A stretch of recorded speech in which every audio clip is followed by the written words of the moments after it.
저는 죄인입니다. 저는 10년 전 고작 5살이던 어린 딸을 갑자기 잃어버린 채 날마다 지옥 속에 살았습니다. 날마다 피오름을 울면서 딸을 찾아 헤매고 헤맸어요. 지난 10년간 단 한순간도 다리를 뻗고 자본 적이 없고 단 한 번도 마음 편히 웃어본 적이 없었습니다. 자식을 잃은 고통은 날마다 돌탑이 되어 무너져 내렸고 모든 것이 제 탓이라는 자책으로 끝도 없는 깊은 수렁 속에 빠져 차마 죽지도 못한 채 죽음 같은 날들을 버텼습니다. 비가 오나 눈이 오나 아무리 심한 폭풍우가 불어도 수천 장 수억 장 아이 사진이 든 전단지를 들고 다니면서 제발 우리 딸 좀 찾아달라고, 우리 딸을 보면 제발 연락 좀 달라고 미치도록 애원하고 울부짖으며 찾아다녔지만 도대체 죽었는지 살았는지 어디서 어떻게 살고 있는지조차 모르고 살았습니다. 우리 아이가 살았다면 이제 15살이 되었어요. 거리를 지나다가 또래의 아이들을 보면 저도 모르게 눈길이 가고 어느새 눈물이 주르르 흘러서 가던 길을 멈추곤 했습니다. 지아야, 제발 어디에서든 살아만 있어다오. 엄마가 반드시 우리 지아 찾으러 갈게. 알겠지? 엄마가 무슨 짓을 해서라도 널 꼭 찾을 거야. 죽어서라도 널 찾아낼 거야. 우리 지아, 그때까지 제발 건강하게 잘 있어만 다오. 제 기도는 늘 똑같았습니다. 우리 딸을 찾게 해주신다면 제 목숨이라도 바치겠다고 날마다 신에게 매달리며 울었어요. 그랬는데 10년 만에 정말 기적 같은 일이 생겼습니다. 잃어버린 제 딸을 드디어 찾았어요. 아니, 이제 만나게 되었습니다. 정말 꿈만 같았고, 꿈이라면 제발 깨지 말라고 기도하면서 아직도 믿기지 않은 심장을 억지로 진정시키고 후들거리는 손발을 애써 꼭 쥔 채 딸을 만나러 가는 길에 혹시라도 잘못 온 건 아닐까, 혹시라도 늦게 가서 딸이 가버리면 어쩔까 발걸음을 재촉했습니다. 이모 제발 좀 진정해요. 아직 딸을 만나지도 않았는데 벌써 이렇게 눈물바람이면 어떡해요. 이모 마음은 알겠는데요. 딸한테 잘 보이려고 공들여 한 화장 다 지워지게 생겼잖아요. 이모, 후 하면서 심호흡 좀 하고 청심환 가져왔는데 드릴까요? 제 옆에서 쫑알대는 아이는 제가 파출부로 일하는 집의 딸입니다. 이제 겨우 12살인데 만을 넘긴 저보다 훨씬 어른스럽고 세상 물정을 꿰차고 있어서 제가 그동안 많이 의지하고 살았어요. 어찌나 당돌하고 영리하고 범접할 수 없는 아우라를 가졌는지 이 녀석이 없었다면 여기까지 오지도 못했을 겁니다. 아니, 저에게 딸을 찾을 수 있게 기적을 선물한 것도 바로 이 아이 수진이랍니다. 아마 제 인생은 이 당돌한 꼬마 아가씨의 수진이를 만난 이전과 이후로 모든 것이 달라졌다고 해도 과언이 아닐 거예요. 아마 대충 눈치를 채셨겠지만 제 삶은 그리 녹록치 않았습니다. 시골에서 가진 것도 없이 무작정 상경해서 어떻게든 돈을 벌어보겠다고 바둥거리며 20대를 보냈습니다. 일을 하면서 요리 학원에 등록하여 자격증을 따려고 공부를 시작했어요. 그나마 요리에 관심이 많고 손맛도 있는 편이라 그게 제일 쉬울 것 같았습니다. 거기서 남편을 만났어요. 같은 요리학원 동기이자 동갑이었죠. 서로 비슷한 처지였고 가난한 시골 출신이어서 처음부터 운명처럼 서로에게 끌렸나 봐요. 우린 금방 쓸쓸하고 불쌍하다는 것을 알아봤습니다. 낯선 객지에서 항상 격려하고 위로하면서 지내다가 어느샌가 호감을 갖게 되었고 동거를 시작했어요. 낮에는 요리학원을 다니고 저녁에는 각자 악착같이 알바를 하면서 돈을 모았습니다. 자격증을 따고 난 뒤에는 일단 서로 모은 돈을 합쳐서 작은 분식점을 열었어요. 그리고 혼인신고를 하고 바로 남편의 옥탑방에서 신혼살림을 시작했고요. 희선아, 지금은 형편이 어려워서 너 웨딩드레스도 못 입혀주지만 조금만 참아. 꼭 돈 많이 벌어서 근사하게 결혼식 하자. 미안하다. 난 이것도 좋아.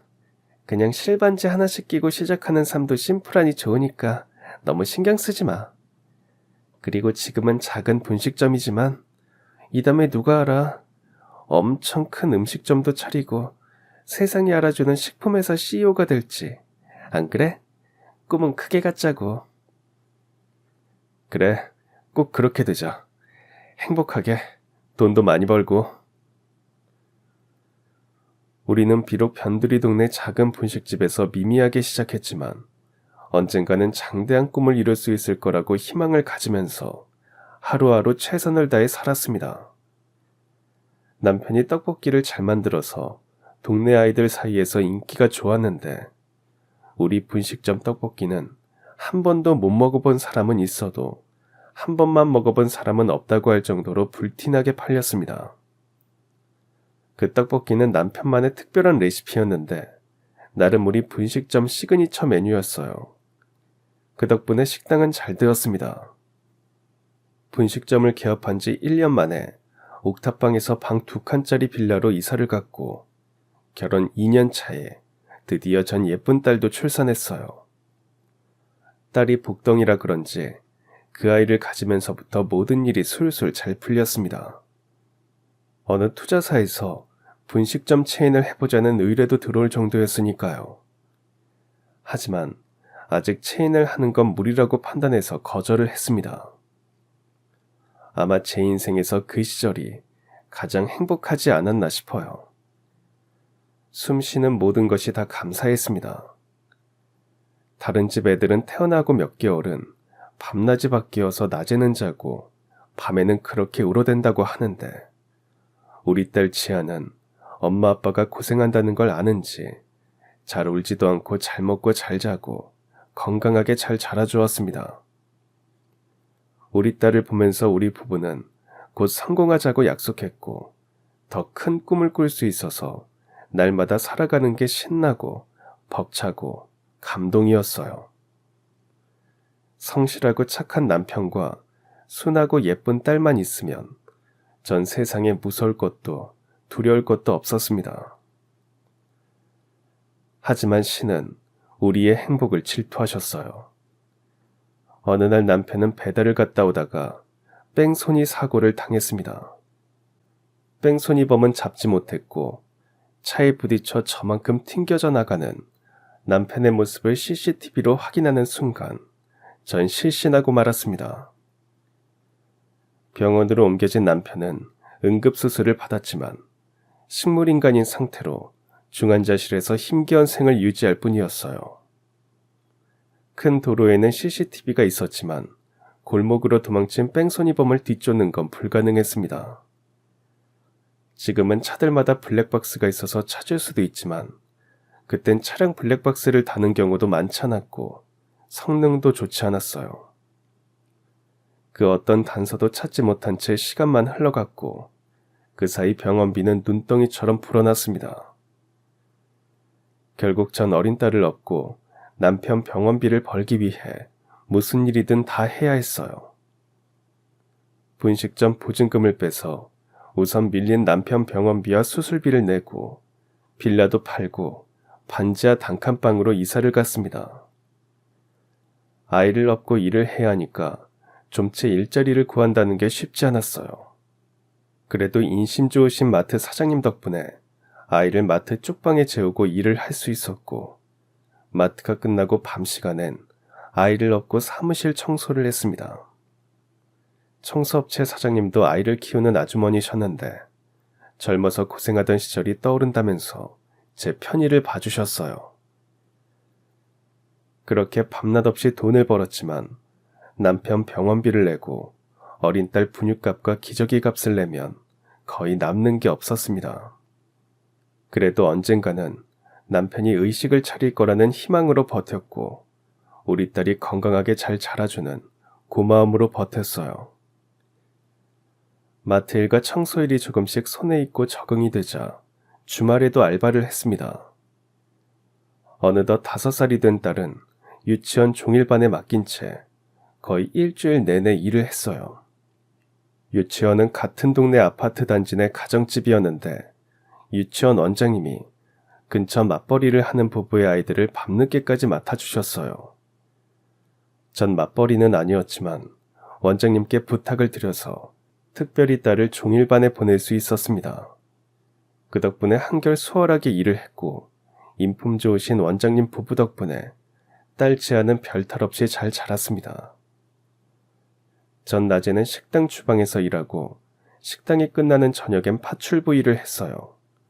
주로 혼자 사시는 어르신들 집으로 파출부 일을 다녔는데 일주일에 2번 정도 들러서 청소를 하고 반찬을 만들어 드렸습니다. 파출부 일을 다 마치면 밤 9시 정도 됐는데 남편 병원에 들러 기저귀를 갈고 침대를 정리한 뒤 딸을 데리러 유치원에 오면 항상 10시가 넘었습니다. 자고 있는 딸을 안고 집으로 와서 씻기고 재우고 난 뒤 그제야 늦은 저녁을 먹었어요. 그리고 서너 시간 잠을 자고 일어나 새벽엔 사무실 청소를 했습니다. 청소를 마치고 빨리 집에 와서 딸을 깨워 아침을 먹인 뒤 다시 유치원에 보내는 일상을 반복하며 살았습니다. 마치 다람쥐 쳇바퀴 돌듯 그렇게 쉴 틈 없이 숨 쉴 시간조차 없이 살아냈어요. 무엇보다 딸아이에게 제일 미안했습니다. 한창 엄마 아빠 사랑받고 자랄 나이에 아무것도 못해주는 심정은 이루 말할 수 없이 가슴 아팠지만 언젠가 좋은 날이 올 거라는 믿음 하나로 또 하루를 살아냈어요. 그래도 다행인 것은 딸이 애교도 많고 영리해서 어딜 가나 사랑을 받는다는 점이었습니다. 어쩔 땐 딸아이 눈을 들여다볼 시간조차 없었어요. 항상 잠에 빠진 아이를 업고 집으로 돌아오기 일쑤였고 괜히 속상한 마음에 자고 있는 아이에게 자장가를 불러주는 것으로 엄마로서 다 못한 애정 표현을 했습니다.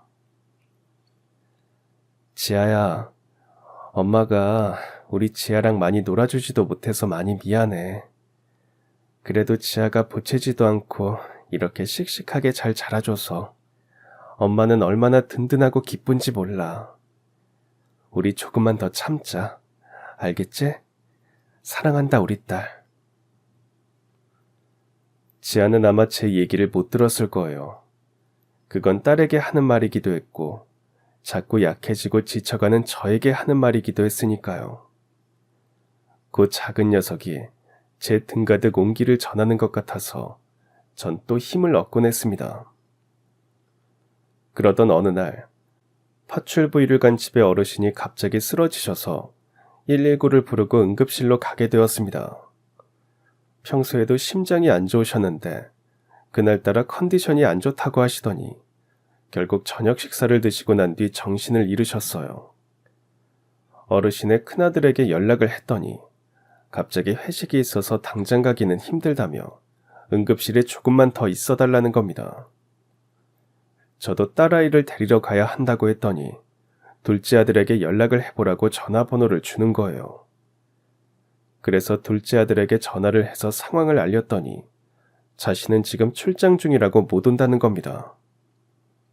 아들들이 못 오면 며느리라도 오면 되는 거 아니냐고 했더니 그냥 전화를 끊어버리는 겁니다. 정말 어이가 없어서 다시 큰아들에게 전화했더니 누님이 갈 거니까 기다려달라고만 했어요. 그런데 끝내 자식들은 아무도 오지 않았고 전 응급실에서 기다리다 어르신이 깨어나자 다시 모시고 집으로 왔습니다. 어르신은 정말 미안하다고 하시는데 괜히 짠한 마음이 들어 죽을 써놓고 부랴부랴 유치원으로 달려갔습니다. 중간에 원장님과 통화를 했지만 새벽 시간이라 혹시 잠에서 깰까봐 걱정이었는데 웬일인지 원장님 집에 불이 환하게 켜져 있고 현관문도 열려 있는 겁니다. 안에 들어가 보니 원장님 아들이 혼자 있었는데 절 보더니 당황해하면서 모두 지아를 찾으러 나갔다고 했어요. 지아를 찾으러 나갔다니요? 그게 무슨 말이에요? 그게 지아가 자다 깨어서 엄마 찾으러 간다고 갑자기 나가는 바람에. 순간 가슴이 철렁하고 무너졌습니다. 원장님에게 전화를 했더니 평소에는 잠도 잘 자고 잘 기다리던 애가 오늘따라 엄마를 찾으며 보채더니 잠깐 한눈판 사이에 문을 열고 나갔다는 겁니다. 그 길로 원장 부부가 온 동네를 다 찾아다녔지만 없었고, 심지어 아파트 단지에 애를 찾는 방송을 하고 통장과 반장까지 나와서 찾아다녔지만 감쪽같이 사라지고 없었다는데 그만 주저앉고 말았어요. 지혜 어머니 정말 죄송합니다. 애가 나가고 몇 분 되지도 않았는데 어떻게 된 영문인지 감쪽같이 사라졌어요. 정말 죄송합니다. 정말 죄송합니다.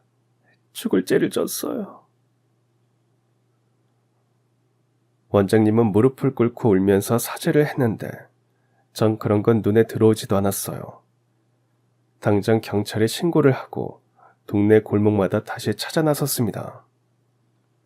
꼬박 이틀을 미친 듯이 동네를 다 뒤지고 다녔고 동네와 연결된 약수터, 뒷산, 그리고 동네로 연결되는 모든 거리마다 다 살펴봤지만 지아의 모습은 그 어디에도 없었습니다. 경찰은 CCTV를 중심으로 아이의 동선을 찾아봤지만 쉽게 찾을 수 없었고 유기의 정황도 없다고 했어요. 전 거의 실성한 사람처럼 매일 아이 사진 전단을 만들어 다니면서 종일 거리를 헤매고 다녔습니다. 밥도 제대로 못 먹고 잠도 제대로 못 자면서 버티다 보니 결국 쓰러지기까지 했어요. 한 달 만에 10kg이 빠지고 머리털도 뭉텅뭉텅 빠졌지만 그대로 병원에 누워있을 수 없었습니다. 어떻게든 딸을 찾아야 한다고 링거를 뽑고 다시 거리로 나갔지만 또 정신을 잃고 쓰러졌어요. 꿈에 남편이 앞서 걸어가고 있었습니다. 아무리 불러도 돌아보지 않았어요. 남편은 자꾸만 험한 길로만 가는 겁니다. 여보, 우리 지아가 없어졌어요. 우리 지아 좀 찾아줘요. 목이 터져라 소리를 지르다 깼습니다. 그리고 전 남편이 사망했다는 소식을 들었어요. 남편이 죽었다고 하는데도 그냥 그런 말들이 귓전에서 바람소리처럼 윙윙거렸습니다. 딸의 실종과 남편의 사망은 한순간 저를 절망으로 내몰았고 저는 살 힘도 의지도 없었어요. 그냥 죽어버리겠다고 생각하고 어느 아파트 옥상에 올라갔는데 차마 죽지 못했습니다. 마지막 순간 딸의 얼굴이 떠올랐어요. 혹여라도 어딘가 딸이 살아있다면 얼마나 엄마를 찾아 헤맬까 싶어서 다시 옥상에서 내려왔고 어떻게든 딸을 찾고야 말겠다는 생각으로 이를 악물고 남편 장례식을 치렀습니다. 여보, 당신 마지막 가는 길 배웅 못해줘서 정말 미안해요. 부디 그곳에서는 편하게 지내세요. 그리고 우리 딸 지아 꼭 찾을 수 있게 도와줘요. 남편을 묻고 돌아오는 길, 비가 억수같이 쏟아졌습니다. 꼭 제 마음처럼 하늘도 울어주었어요. 하지만 마냥 넋을 놓고 있을 수가 없었습니다. 주중에는 일을 하고 주말에는 아이 전단지를 들고 안 가본 곳이 없었어요. 전단지를 보고 제보가 들어오면 아무리 멀고 험해도 꼭 가서 확인을 했습니다. 대부분 다 허탕을 치고 돌아왔지만 언젠가는 딸을 찾을 수 있을 거라는 희망은 버린 적이 없었어요. 아마 정식으로 허가를 받은 전국의 모든 고아원은 다 돌아다녔을 겁니다. 더러 사설 아동 보호소가 있다고 하는데 그런 곳은 각 구청마다 일일이 찾아가서 연락처를 확인했습니다. 하지만 여태 딸을 찾지 못했어요. 그렇게 10년이 흘러갔습니다. 10년이면 강산도 변한다는데 강산은 수도 없이 변한 것 같은데 전 여전히 우리 딸을 잃어버렸던 그날에 머물러 있는 것 같았습니다. 원장님 부부는 평생 속지 않은 마음으로 저와 함께 주말이면 딸을 찾는 일을 계속하고 있었어요. 원장님, 이제 그만하셔도 돼요. 저 혼자 해도 되니까 이제 그만 마음의 짐 내려놓으세요. 지아 어머님, 그냥 같이 찾게 해주세요. 이거라도 해야 저 조금이라도 지아한테 속지 않은 거라고 생각해요. 이것마저 못하게 하시면 저도 못 살아요. 이건 무엇으로도 보상할 수도 없는 일이잖아요. 그 10년의 세월 동안 원장님 부부도 저와 함께 지옥 같은 시간을 보냈습니다. 그래서인지 원장님 남편은 암으로 돌아가셨고 원장님도 만성 스트레스에 시달리시면서 여러 번 병원 신세를 지셨어요. 고통의 시간은 끝나지 않았고 여전히 전 살아가야 했습니다. 그렇다고 사람들이 불쌍한 눈빛으로 보는 것도 싫었어요. 아픔도 딸에 대한 그리움도 모두 가슴에 품은 채 주중에는 일을 했고 주말에는 여전히 아이를 찾으러 다녔습니다. 주중에 일하는 곳은 어느 초등학교 식당이었는데 영양사가 매일 식단을 정해주면 주방 아줌마들은 각자의 몫을 나누어서 재료를 손질하고 반찬을 만드는 시스템이었어요. 저는 주로 분식 담당이었는데 예전에도 분식집을 한 경험을 살려서 아이들이 내 자식이라는 마음으로 맛있게 만들었습니다. 그래서인지 제가 만든 떡볶이나 어묵탕, 각종 튀김부터 쫄면과 냉면에 이르기까지 항상 학생들 사이에서 인기가 폭발했어요. 그러던 어느 날, 웬 학부모 한 분이 저를 찾아왔습니다. 실례합니다. 이렇게 불쑥 찾아와서 좀 그렇긴 한데 우리 딸이 아줌마가 해주는 반찬이 그렇게 맛있다고 난리지 뭐예요. 네? 누구신지... 아유, 죄송해요. 제 소개가 늦었네요. 전 이 학교 5학년에 다니는 정수진 엄마입니다. 네, 알아요. 예쁘고 활발하고 애들 사이에서 인기가 좋은 아이 맞죠? 네. 근데 우리 딸애가 워낙 입맛이 까다롭고 예민해서요. 밖에서 사다 먹는 반찬은 통 먹질 않고 전 음식 솜씨도 별로 없고. 그래서 말인데요. 혹시 여기 식당 일 마치시면 어디 다른 데 일 가시나요? 네, 뭐 그렇긴 한데. 그럼 혹시 일주일에 3번, 아니 2번이라도 저희 집에 와서 반찬 좀 만들어 주실 수 있을까요? 부탁합니다. 수고비는 원하시는 대로 드릴게요. 정수진. 그 아이가 바로 앞에서 제가 소개했던 그 아이입니다. 10년 만에 제가 딸을 찾을 수 있도록 기적을 선물한 아이 말이에요. 지금 생각해도 그건 운명이라고 생각합니다. 원래도 전 학교 식당 일을 마치면 저녁에 파출부를 다니고 있었어요. 그런 탓에 수진이 집에 가서 간단히 집 청소를 하고 반찬을 만드는 건 크게 어려운 일은 아니었습니다. 그래도 이렇게 직접 파출부 일을 제안받은 건 처음이라 좀 얼떨떨했습니다. 대개는 소개서를 통해서 일을 해왔거든요. 어쨌든 전 일주일에 3번씩 월수금에 학교 식당 일을 마치면 수진이네 가서 파출부 일을 했습니다. 수진이는 또래보다 마르고 키도 크고 눈망울이 초롱초롱한 게 멀리서도 눈에 확 들어올 만큼 피부도 희고 참 예쁜 아이였어요. 수진이 엄마가 아이옷 쇼핑몰을 운영하고 있었는데 수진이는 엄마가 직접 디자인한 옷을 입고 촬영하면서 모델 활동을 하고 있었습니다. 그 쇼핑몰은 아이들이나 학부모들 사이에서도 예쁜 옷들이 많아서 꽤 입소문도 났고 쇼핑몰도 잘 된다고 했어요. 어쩐지 딱 봐도 옷 입는 모양새가 다르다고 했더니 꼬마 모델이셨구나. 아줌마, 저 꼬마 아니거든요. 12살이면 조선시대엔 혼인도 했어요. 아이고, 그랬어? 근데 한 가지 물어봐도 돼? 왜 나한테 반찬을 만들어 달라고 하는 거야? 반찬 만들어줄 파출부는 얼마든지 많을 텐데. 아줌마 손 때문에요. 내 손? 내 손이 왜? 학교 식당의 다른 아줌마들은 손에 시뻘건 매니큐어를 칠하고 다니잖아요. 근데 아줌마는 항상 손이 깔끔하고 단정하고 매니큐어도 안 칠하고 그래서요. 전요, 음식 만드는 사람이 담배 피는 집엔 절대 안 가요. 손을 깨끗하게 관리해야 하는 사람들이 그게 뭐예요? 매니큐어도 그렇고요. 제 주변에 아줌마 손이 제일 깨끗하고 반찬 잘 만들게 생겨서 그랬어요. 물론 또 다른 이유도 있지만. 또 다른 이유? 그게 뭔데? 그건 다음에 아줌마와 좀 친해지면 그때 말할게요. 전 또 다른 이유가 무척 궁금했지만 아직 서로 어색하고 서먹하니까 더는 물어보지 않았습니다.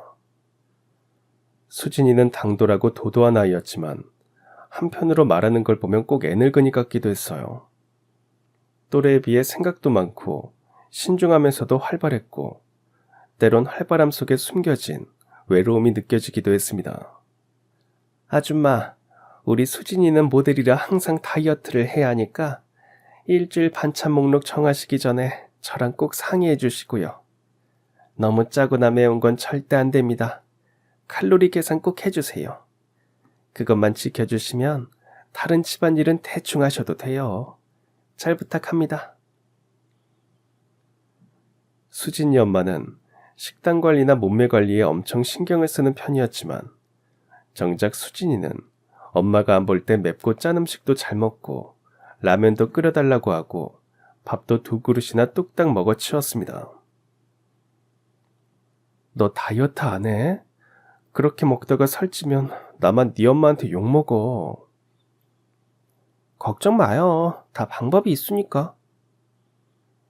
수진이는 방법이 있다고 하더니 배가 터질 만큼 양껏 먹고는 곧장 화장실로 달려가서 먹은 것을 다 토해냈습니다. 전 깜짝 놀랐어요. 하지만 수진이는 늘 그래왔다는 듯이 태어냈습니다. 너 이러는 거 엄마도 아셔? 알면 큰일 나죠. 아줌마도 비밀이에요. 알겠죠? 이게 비밀로 한다고 계속 숨겨질 일이니? 그리고 너 계속 이러면 속도 다 버리고 나중에 큰일 나. 그래도 어쩔 수 없어요. 먹고 싶은 건 많은데 모델이니까 몸매 관리는 해야 하고. 이게 나름 제가 생각해낸 방법이에요. 그러니까 아줌마 절대 비밀 지켜요. 수진이는 일종의 거식증을 앓고 있었습니다. 한창 클 때라 먹고 싶은 건 많은데 모델을 할 때 살찌면 안 된다는 엄마 때문에 억지로 다이어트를 하다 보니 결국 먹고 토하는 일을 몰래 반복해 왔던 거예요. 전 수진이가 무척 걱정되었습니다. 그 애를 보면서 잃어버린 딸도 생각나고 그래서인지 유난히 정이 많이 갔어요. 그래서 고민 끝에 수진이가 마음껏 먹어도 살찔 걱정도 칼로리 걱정도 전혀 안 할 수 있게 다이어트 레시피를 만들기로 했습니다. 수진이가 튀김이 먹고 싶다고 징징거리면 고구마를 찌고 으깨어서 살짝 튀겨 고구마 크로켓을 만들어 주었어요. 칼로리는 낮지만 애들 입맛에는 딱 맞는 간식이죠. 그런 식으로 호박 크로켓도 만들고 감자 핫도그, 콩고기 된장찌개, 두부면 냉면, 해초 샐러드, 곤약밥 등 오직 수진이만을 위해서 반찬과 밥을 만들었습니다. 수진이는 칼로리가 낮아서 살찔 걱정 없이 배부르게 먹었고 토할 걱정도 하지 않아서 너무 좋다고 팔짝팔짝 뛰었어요. 마음껏 밥을 먹으니 얼굴에 혈색도 돌고 예전보다 더 활기차게 모델 활동을 했죠. 학교에서 점심시간에 식당에 밥 먹으러 올 때 보면 애들과 더 잘 어울리고 훨씬 적극적인 모습으로 생활하는 게 보는 제가 더 뿌듯할 정도였습니다. 우리 딸도 어디선가 수진이처럼 예쁘게 잘 자라고 있겠지. 그런 생각을 하면서 또 눈물이 나곤 했어요. 그렇게 수진이는 저에게 마음의 문을 열었고 우린 파출부 아줌마와 주인집 딸이 아니라 그냥 나이와 세대를 뛰어넘어 친구가 되었습니다. 제 핸드폰에는 수진이가 친구라고 저장되어 있고 수진이 핸드폰에는 제가 절친이라고 되어 있어요. 수진이 엄마는 날마다 수진이에게 러닝머신에서 30분 이상 운동하라고 얘기했고 저에겐 감시하라고 당부했죠. 하지만 수진이는 지겨워했고 한 번도 러닝머신에서 운동을 안 했습니다. 그때마다 전 수진이를 데리고 근처 공원에 산책을 나갔어요. 답답한 실내에서 벗어나 맑은 공기도 마시고 꽃구경도 하면서 수진이 사진도 예쁘게 찍어주고 그랬습니다. 어느 날 즐거운 시간을 보내고 돌아오는 길에 수진이가 문득 제 팔짱을 끼는 거예요. 이제 아줌마라고 안 부를 거예요. 그럼 뭐라고 부를 건데? 이모요. 곰곰이 생각해봤는데 이모가 좋겠어요. 엄마는 형제가 없어서 전 이모가 있는 애들이 참 부러웠거든요. 이모라고 부르면서 수진이는 자신의 속내도 털어놓기 시작했어요. 사실 수진이는 모델 일을 하기 싫다고 했습니다. 하지만 엄마를 위해서 억지로 참고 한다고 하더군요. 아버지 엄마는 오랜 연애 끝에 결혼을 했지만 애가 안 들어섰답니다. 두 사람 다 정상이라고 하는데도 애가 안 들어서니까 수진이 엄마는 예민해졌고 그냥 애를 입양하자고 했대요. 그렇게 수진이를 입양해서 키우게 되었답니다. 전 수진이가 구김살 하나 없어서 입양하라는 게 믿기지 않았어요. 하지만 아버지는 수진이에게 정을 주지 않았고 어느 날 다른 여자에게서 아이를 낳게 되자 엄마와 이혼을 하게 되었대요. 아마 수진이가 어렸을 때 일이니까 세세하게 다 알지는 못하는 것 같았습니다.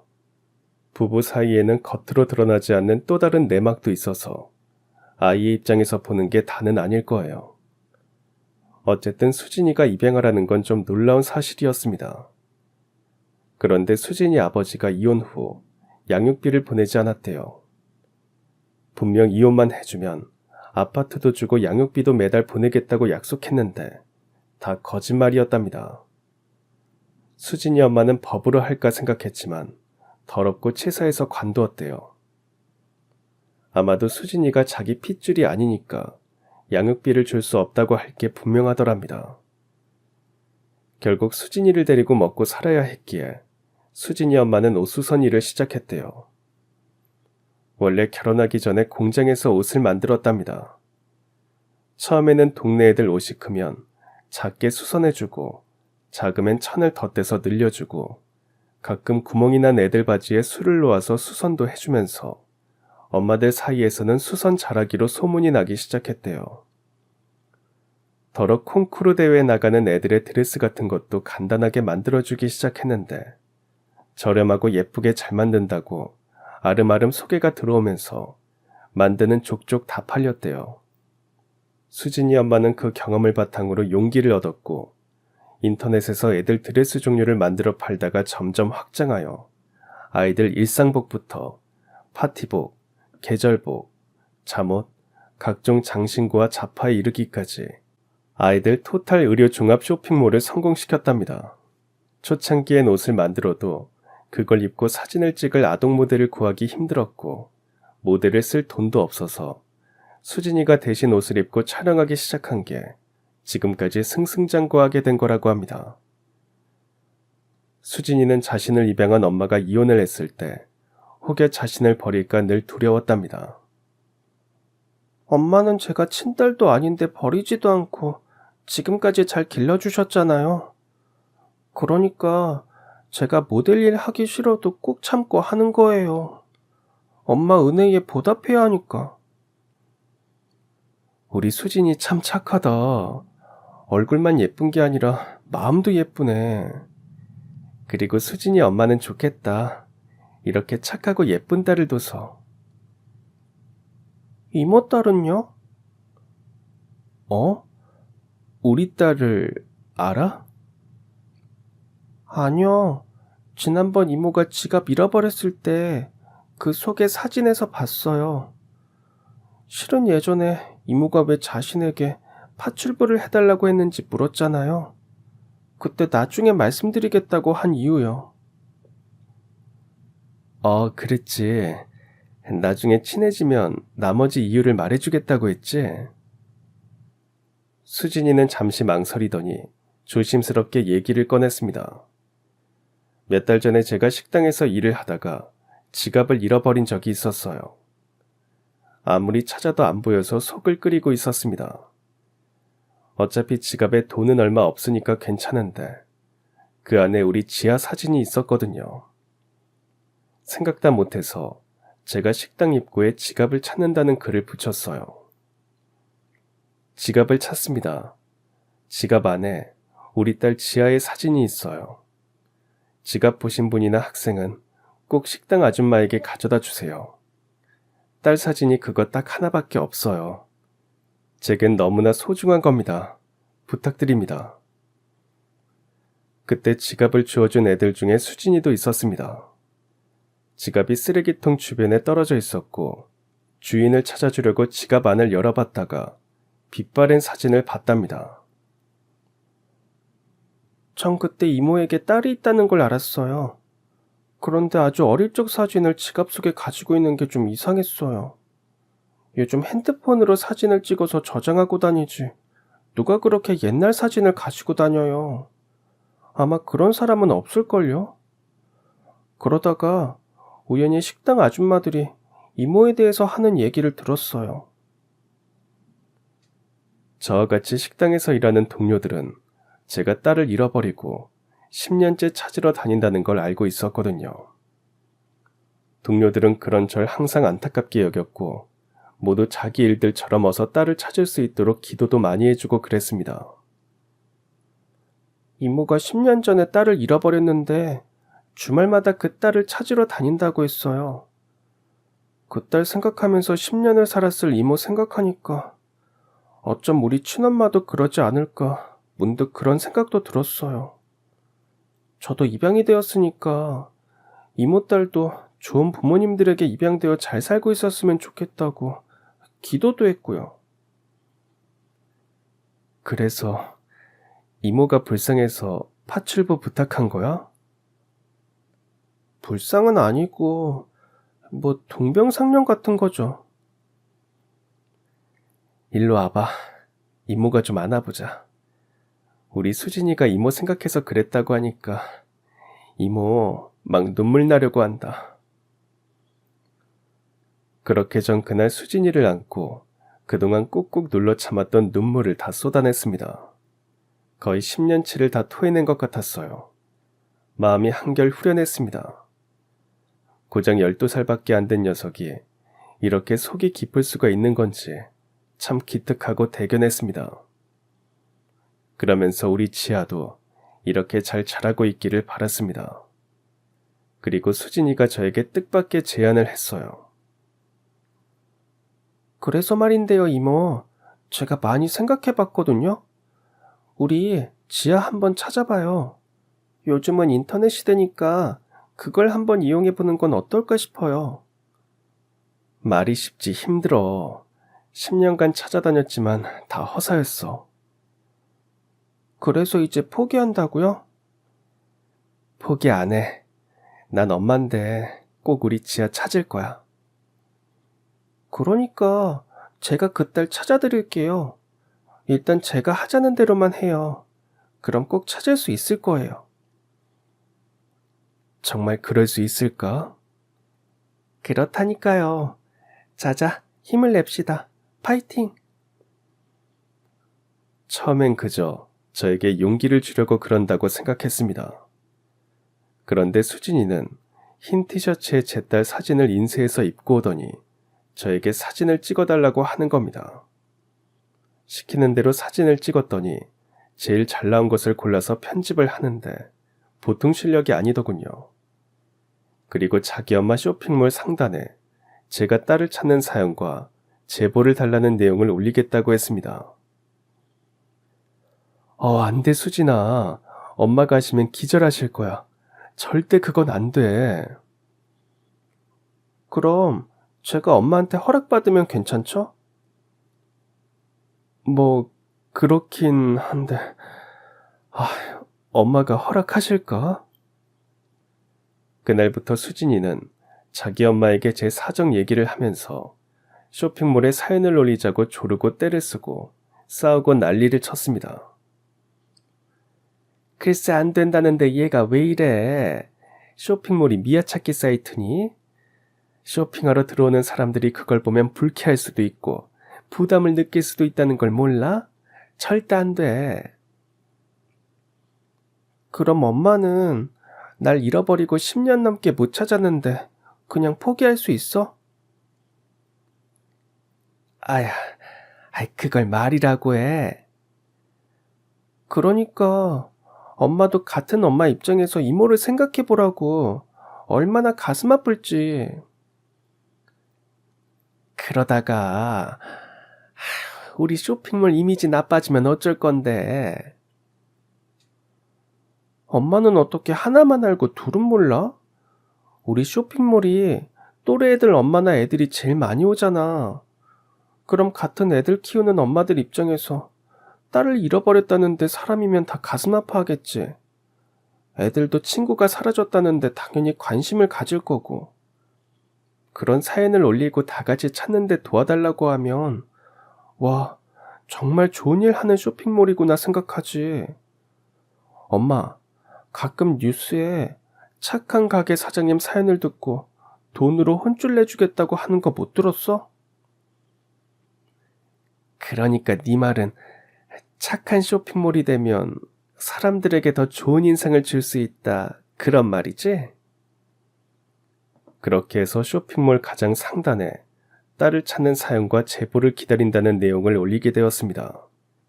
물론 수진이 엄마는 착한 쇼핑몰이 되면 그만큼 이미지도 좋아지고 수입도 올라갈 거라고 내심 계산을 했던 것 같아요. 어쨌든 저는 수진이 어머니께 머리 숙여 깊이 감사 인사를 올렸습니다. 반응은 정말 폭발적이었어요. 애들 옷을 사러 들어왔던 부모들은 가슴 아픈 사연을 읽고는 눈물이 난다고 댓글을 달았고 서로 링크를 공유하면서 지인들에게 내용을 알리기 시작했습니다. 그러다 보니 자연스럽게 수진이네 쇼핑몰이 점점 더 알려지게 되는 효과가 생겼고 참 착한 쇼핑몰이라고 사람들이 더 많이 구매를 하더랍니다. 애들은 애들대로 내용을 공유했고 꼭 찾기를 바란다는 댓글부터 기도하겠다는 댓글, 사진이 있는 티셔츠를 공동 구매할 수 있냐는 문의까지 난리가 났습니다. 그리고 한 달 뒤 그 사연을 본 어느 여자분에게서 연락이 왔어요. 이모, 드디어 연락이 왔어요. 연락이 왔다고요. 어쩜 이모 딸 찾을 수 있을 것 같아요. 뭐? 그게 정말이니? 네, 어느 여자분한테 연락이 왔대요. 아무래도 사연 내용이 자기 딸 같다고 했대요. 그 말을 듣는데 가슴이 너무 떨려서 그만 주저앉았어요. 그래도 침착하자고 생각했습니다. 예전에도 전단지 보고 확실하다고 해서 찾아가면 번번이 아니었거든요. 그렇게 수진이 엄마가 그 여자분에게 연락을 해서 만날 약속을 했습니다. 일주일 뒤에 보기로 했는데 그 일주일이 70년은 되는 것처럼 너무 길었어요. 드디어 약속한 날, 수진이와 수진이 엄마까지 함께 나갔습니다. 약속 시간 정각에 나타난 웬 여인은 차분하고 정숙한 느낌이었어요. 지인들이 수진이 엄마 쇼핑몰에 올라온 사연을 공유해줘서 우연히 보게 되었는데 어릴 적 자기 딸과 똑같아서 깜짝 놀랐다고 했습니다. 사실 딸을 입양했어요. 어디서요? 한 작은 사설기관이었어요. 전 전국의 고아원은 거의 다 다녔지만 개인적으로 운영하는 사설기관들은 다 가보지 못했습니다. 그런 곳은 고아원에 수용되지 못하는 애들을 보호해주는 곳이라 구청이나 시청의 허가를 받는다고 했어요. 전 우선 지아를 잃어버렸을 당시의 사진을 보여주었습니다. 그랬더니 그분이 딸을 입양했을 때 당시 찍은 사진을 보여주는데 우리 지아가 맞았어요. 실종 당시 입은 옷이 아니라 다른 옷을 입고 있었는데 아마 시설에서 갈아입힌 것 같았지만 분명 우리 딸이 맞았어요. 순간 눈물이 터지고 말았습니다. 사진을 붙잡고 얼마나 울었는지 몰라요. 제가 오니까 그분도 같이 눈시울을 적셨습니다. 그럼 그 시설엔 지아가 어떻게 가게 된 건지 아세요? 자세한 건 모르고 애가 밤새 울면서 걸었나 봐요. 우연히 새벽 기도를 가시던 그 시설 소장님이 발견하고는 임시로 맡으셨는데 애가 갑자기 낯선 곳에 와서 충격을 받아 그런 건지 집 주소도 모르고 부모님 이름도 잘 기억도 못하고 해서 버려졌다고 생각하셨대요. 대개 그럴 경우는 애를 버리는 일이 많다 보니 시설 소장님도 당연 그렇게 생각했고 마침 근처 파출소에 실종 신고가 들어온 게 있는지 확인을 했지만 없었답니다. 지아가 발견된 곳은 집에서 한참 벗어난 외곽 쪽이었습니다. 애가 혼자 울면서 밤새 걸어갔을 생각을 하니 억장이 무너졌어요. 그래도 혹시 모르니까 유전자 검사부터 하자고 했습니다. 마침 그분은 딸 칫솔을 가지고 오셨더군요. 아이 칫솔과 제 머리카락을 검사소에 맡기고 오는데 속이 너무 울렁거려서 아무것도 할 수 없었습니다. 수진아, 만약 이번에도 아니면 어쩌지? 이번엔 맞을 것 같아요. 이모, 걱정 말고 기다려봐요. 그래요, 아줌마. 사진도 똑같고 그날 정황도 맞는 것 같고 우리 기다려봐요. 검사를 기다리는 그 보름은 정말 100년보다 더 길었어요. 전 보름 동안 어떻게 보냈는지 기억이 잘 나지 않을 정도로 가슴을 졸이며 날마다 달력에 가입표를 치면서 보냈습니다. 드디어 검사표를 받아들었는데 너무 떨려서 죽을 것 같았어요. 99.9% 모녀 관계가 성립합니다.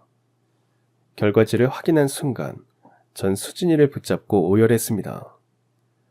드디어 우리 지아를 그토록 찾아 헤맸고 미치도록 그리워했던 우리 딸을 찾았습니다. 수진아, 이거 꿈 아니지? 이모, 꿈 아니에요. 진짜 리얼이에요. 그때 맞은편에서 결과지를 본 그분과 눈이 마주쳤어요. 잘 됐다는 듯 웃어주었는데 참 복잡 미묘한 표정이었습니다. 그런데 미리 말씀드릴 게 있어요. 우리 현정이가, 딸 이름이 현정이에요. 김현정. 우리 현정이가 5살 이전 기억이 없어요. 너무 어려서 그런 것 같은데 사실 자신이 입양된 것도 모릅니다. 딸 양어머니는 굳이 입양한 사실을 아이에게 말하지 않았답니다. 괜히 애가 충격을 받을 수도 있고 그런 일로 방황할 수도 있어서 그랬대요. 우리 부부는 현정이 키우면서 참 많이 행복했습니다. 얼마나 착하고 야무지고 똑똑한지. 가끔은 우리 현정이 친부모님은 어떤 분이실까 생각하기도 했어요. 그럼 우리 딸을 못 만나는 건가요? 아니요, 만나셔야죠. 그렇게 아이를 잃어버리고 얼마나 힘드셨을지 생각하면 당연히 만나셔야 한다고 생각합니다. 다만 현정이에게 어떻게 말해야 할지 우리 부부는 잘 모르겠어요. 그래서 남편하고 의논 끝에 현정이에게 친어머니께서 직접 얘기하시는 게 나을 것 같다고. 딸 양어머니도 이 상황을 어떻게 해결해야 할지 몰라서 말끝을 흐렸어요. 그제야 저도 고민이 깊어졌습니다. 그토록 보고 싶었던 딸을 찾았는데 지금까지 자신을 길러준 부모가 양부모라는 사실을 어떻게 말해야 하는지, 어느 날 갑자기 나타난 친엄마는 또 어떻게 생각할지 더 깊은 고민에 빠졌어요. 그래도 아이를 만나보기로 했습니다. 딸을 본다는 생각에 며칠 잠 한숨도 못 자고 약속한 날 아침에는 딸에게 초라하지 않게 보이려고 모처럼 화장도 했어요. 수진이와 함께 택시를 타고 장소로 가는데 손발이 너무 떨리고 자꾸만 눈물이 나와서 화장이 다 지워진다고 수진이에게 핀잔까지 들었습니다. 그렇게 찻집엔 양어머니와 우리 딸이 먼저 나와 있었어요. 10년이 흘렀지만 5살 때 그때 얼굴이 그대로 있었습니다. 순간 눈물이 앞을 가려서 전 아무 말도 못하고 한참 동안 딸애를 바라보기만 했어요. 엄마, 이분 누구셔? 제가 자신을 쳐다보고 울기만 하니까 이상했는지 딸애가 먼저 물었습니다. 양어머니는 뭐라고 말해야 할지 곤란한 표정으로 절 잠시 쳐다봤어요. 전 눈물을 닦고 겨우 입을 열었습니다. 네가 현정이구나. 네. 그런데 아줌마는 누구세요? 난 엄마 친구야. 안녕하세요. 근데 왜 우세요? 어, 아줌마에게도 현정이 같은 딸이 있었는데 지금은 없어. 현정이 보니까 딸 생각나서 아줌마가 눈물이 나오네. 딸이 죽었어요? 그 물음에 전 차마 아무 말도 못한 채 겨우 미소를 지었습니다. 그러자 딸이 제 손을 잡았어요. 울지 마세요. 아줌마 딸 좋은 곳에 잘 갔을 거예요. 저도 기도할게요, 아줌마. 고맙다, 현정아. 아줌마 부탁 하나만 들어줄래? 아줌마가 현정이 한번 안아봐도 될까? 그 순간 현정이가 일어나서 저에게 다가오더니 오히려 절 안아주었습니다. 울지 말라고 제 등을 토닥거려 주는데 그 손길이 참 따뜻했어요. 좋은 양부모님에게 사랑 듬뿍 받고 잘 자란 것 같아서 정말 다행이라고 생각했습니다. 같이 밥을 먹고 차도 마시고 딸애는 자기 꿈이 변호사가 되는 거라고 말하면서 항상 1등이라고 자랑도 했어요. 전 딸의 얘기 하나마다 모두 가슴에 담았고 그 눈빛 모두 제 눈 속에 다 담았습니다. 그리고 딸에게 주려고 산 옷이며 구두를 선물로 주었어요. 딸애는 감사하게 잘 받겠다고 하면서 깊이 인사를 했어요. 양어머니는 제가 친엄마라는 사실을 밝히지 않은 것에 감사하는 눈빛이면서도 가슴 아픈 표정이었습니다. 그렇게 헤어지는데 문득 딸애가 물었어요. 근데 아줌마 딸 이름은 뭐예요? 제가 좋은 곳에 가라고 기도할게요. 지아, 이지아. 이지아, 예쁜 이름이네요. 꼭 기도할게요. 안녕히 가세요, 아줌마. 또 봐요. 한참 가다가 다시 돌아보더니 저를 향해 손을 흔드는데 눈물이 쉴 새 없이 흘러내렸습니다. 다른 테이블에 있던 수진이가 다가와서 제 등을 토닥여 주었어요. 아줌마 왜 그랬어요? 친엄마라고 왜 말 안 했어요? 우리 지아 참 예쁘게 잘 컸지? 수진이는 제가 대답 대신 딴소리를 하는데도 고개를 끄덕여 주었습니다. 마치 제 마음을 다 안다는 듯이 오래오래 제 등을 토닥여 주었어요. 전 그렇게 딸을 본 것만으로 감사했습니다. 지금 너무 행복하게 잘 살고 있는데 이제 와서 입양된 사실을 밝히고 제가 친모라는 것을 말한다는 게 딸에게 전혀 도움이 되지 않는다고 생각했어요. 전 딸이 충격받지 않고 혼란 없이 앞으로도 양부모님을 친부모님으로 알고 오래오래 예쁘고 행복하게 잘 살기를 바랐습니다. 그것이 친엄마로서 제가 딸에게 해줄 마지막 몫이라고 생각했습니다. 수진아 고맙다. 네 덕분에 우리 딸이 얼마나 행복하게 잘 살고 있는지 알게 되고 정말 이모는 네 은혜 못 잊을 거야. 이모, 그래서 하는 말인데 지금부터 이모 안 할래? 왜 또? 무슨 변덕이야. 지금부터 내가 수양딸 해줄게요.